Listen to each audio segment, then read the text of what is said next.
Hello, আসসালামু আলাইকুম। কেমন আছেন সবাই? আশা করি সবাই ভালো আছেন। দেখুন আমাদের মসলা-টসলা কিন্তু দেওয়া হয়ে গেছে। দিয়ে আমরা অনেক সময় নাড়ছি। নাড়ার পরে আমরা হওয়ার প্রায় ৭-৮ মিনিট আগে দেখুন এই যে সরিষার গুঁড়াটা দিয়ে দিব।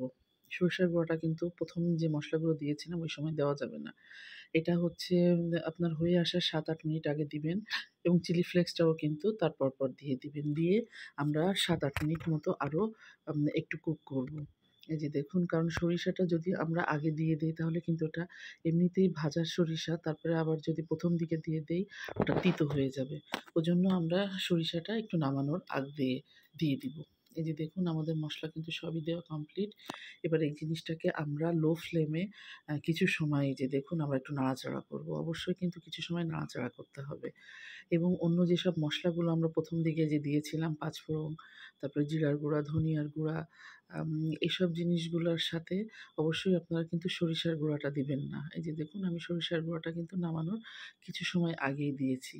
দিয়ে কিন্তু আমরা কিছু সময় অবশ্যই এটাকে কুক করব। এই যে দেখুন হয়ে গেছে, এবার আমরা এটাকে নামিয়ে ফেলব। তো আশা করি আমার এই রেসিপিটা আপনাদের ভালো লাগবে। রেসিপিটা কিন্তু অনেক মজার। আপনারা এইভাবে তৈরি করলে বুঝতে পারবেন যে এটার স্বাদ কিন্তু আসলেই অনেক মজার এবং সবাই খুব এই আচারটা পছন্দ করে। তো আপনারা সবাই ভালো থাকবেন।